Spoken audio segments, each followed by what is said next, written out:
Alright, cool. Alright, I've got my boy Tin here with me today. I was working with him towards the end of last year. He went through some incredible changes in terms of his transformation. Most of his was solely based around increasing muscle. So what we did was specifically teach him how to move properly first and foremost, then teach him how to move more weight between these movement patterns that targeted specific muscle groups. But all in all, he got a lot stronger. So all in all, he increased in a shitload of muscle. On top of that, the dieting aspect of it was solely for him to extract peak performance. He didn't have much body fat to reduce. But at the end of the day, with him getting stronger, of course that was reduced anyway. So I'll let him tell you guys the results that he was able to achieve, as well as how it sort of made him feel.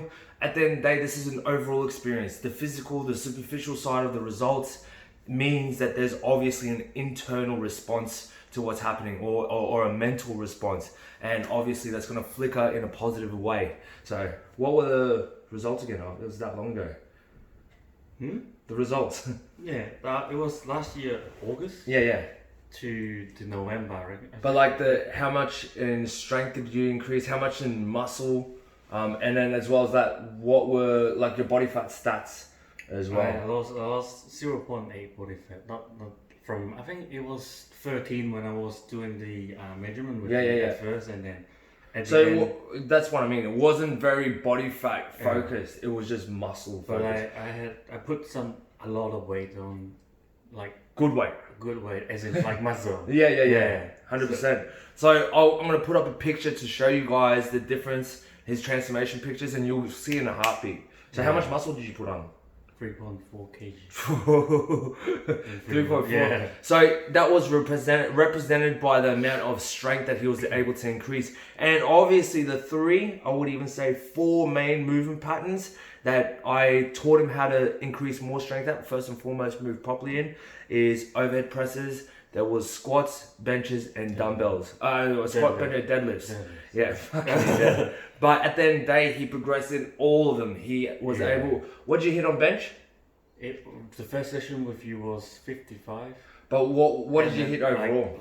At the end, I got hundreds for 1 rep. 100 for 1 rep. Then the deadlift started at, I think it was 100, 80s. 80s. Yeah, I'm pretty sure it was 80 for 1 or something like 80 that. for 1. Because I didn't do any deadlifts Before, yeah. And then now, and then I hit 150. 150. And that was within a 2-month period, I'm pretty sure. Yeah. And then your shoulder press? No, actually go your squat. My squat, 60s. 60 when you started? 60. What? That can't be just for 1. Yeah. It was? But it hit my back. Oh, yeah. Because he had a lot of tightness issues, especially when he started being a student. A lot of niggles, a lot of knots within his body that we had to rectify first and foremost. And then your overhead press, your dumbbell press. No, the squat that I got at the end is 125. 125, so from 60 to 125. Yeah. And then the overhead press, do you remember that one? Nah. No. Regardless. The dumbbell, I started probably 30 pounds, and then at the end I got 60 pounds. Fuck. 60. See, all represented by all these movement patterns or these exercises target a specific portion of your body. And especially when you start moving smarter and moving more weight between these movement patterns, one thing is, it is extremely fun PBing, and knowing that you are getting stronger, knowing that every single time you can compare to specific times in the past with similar weights, or you just make sure that you're progressing past last week. And that's the thing. Tin's focus was not on decreasing body fat. I just wanted him to get stronger. And in getting stronger, obviously his body fat would decrease somewhat anyway. But the focus was to pack on muscle. And just speak a little bit about how that made you feel, especially seeing those transformation photos. I remember when I put that collage together, it was like, what the fuck? I didn't realize it was that much. But at the end of the day, the process, especially being logical and objective, that's exactly what the results will inevitably turn out as. It's all directed towards the focus that you put it in. So at first, remember the first session there, I was with you, I told you I just want to lose some fat in my belly. I measured him up and I'm like, you don't even have much fat to lose. Why don't we focus on getting stronger and building more muscle? And that's the thing. It's like totally changed my lifestyle now. 100%. Even how you train now, but also looking for those numbers. You know, like how, like explain when you first started PBing, like how that would make you feel. It's like you want to chase that. You just change it. Yeah, fucking knows. You just want to chase that. See, that's the thing. It's like if you know your numbers and you know you're constantly, I always call it the constant state of blissful dissatisfaction. And that is acknowledging your progress, but it's never enough, especially when you're in the game of lifting.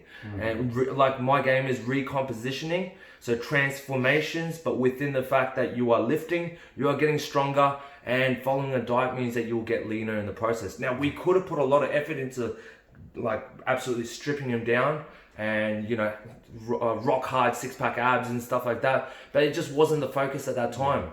This wasn't what I wanted. Yeah, exactly. And I think as we started progressing, it started changing what he specifically wanted, because at the start all you wanted was just six-pack and, you know, it's completely superficial, completely, you know, external. But as he started progressing, especially PBing, watching his body change, feeling the changes, then that changed his goals as well. But I just wanted to outline and finish this off with, he was completely online.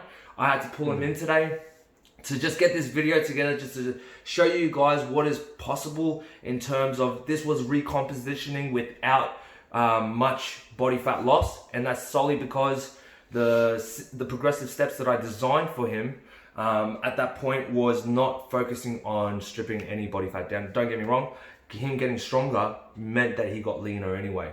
But, you know, we didn't have to manipulate those calories or macros too much or too excessively. So just to give you an idea, what this was achieved in the 2-month period, maybe 2.5 months. So, and at the start it was very slow. You know, once he got a good stride, started progressing like at an awesome pace, that's when it became really fun. And when we put the photos together at the end, and that's the thing, it's like when you actually see that visual result, it's not just feeling it, it's not just seeing yourself getting stronger, but you actually see yourself in a picture prior to the date that you have hit your transformation, hit your goal. That is an incredible feeling. So I want to show you what it's like to just focus on getting stronger, and in the process you do get leaner, but focus was on getting stronger and moving efficiently. And as I said, I'll chuck the post up on Instagram, as well as that I'll chuck the photo up right now as well. Thanks guys. That's it. Cheers.